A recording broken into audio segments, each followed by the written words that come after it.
নমস্কার বন্ধুরা, অষ্টমী কিচেনে সবাইকে সুস্বাগতম। আমি একটা খুব সুন্দর রেসিপি বানালাম, সেটা হচ্ছে আম কাসুন্দি। সামারে আম পাওয়া যায় সবসময়, আজকাল তো আম পাওয়া যায়, যখন ইচ্ছে বানানো যায়। তবুও এই সময়টা বানানোটা বানাই বেশি।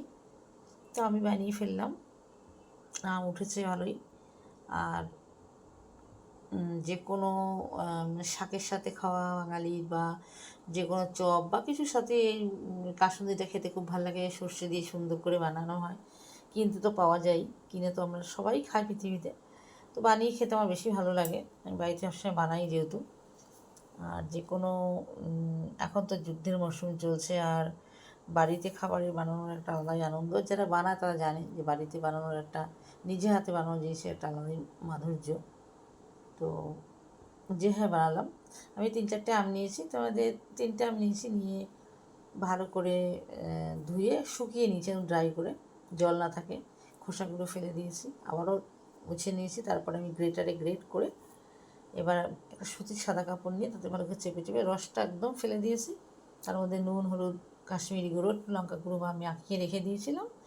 এবার আমি 2 রকম সর্ষে নিয়েছি, আমি শিলনোড়াতেই পিষেছি। শিলনোড়া যারা না পারেন মিক্সিতে করবেন, তো শিলনোড়া করা ভালো। আর সর্ষে বেশি বাটলে তিতো হয়ে যায় অতিরিক্ত দিলে। তো আমি সর্ষে আধ ভাঙা করে নিয়েছি, ওদেরকে 4-5টা কাঁচা লঙ্কা দিয়েছি।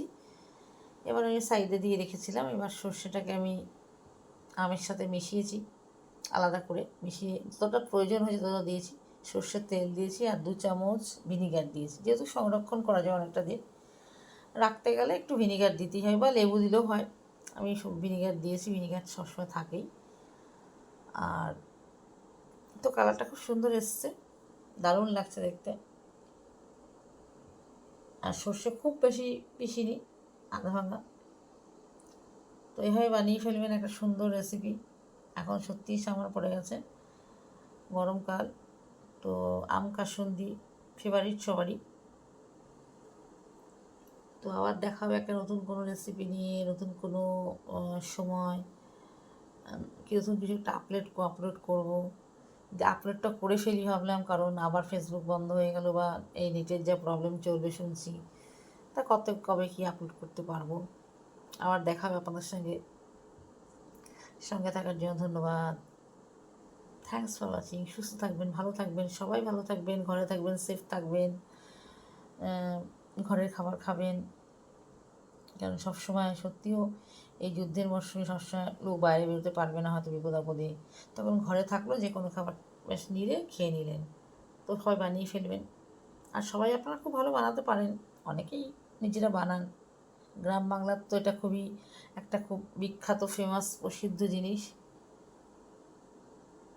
তো খুব ভালো লাগছে, আমারও খুব ভালো লাগলো যে আমি এটা বানিয়ে দেখাতে পারলাম। নিজে হাতে বানানো জিনিসের একটা আলাদাই আনন্দ। Thanks for watching. সুস্থ থাকবেন, ভালো থাকবেন, আবার দেখাবে। টাটা, বাবাই, টাটা।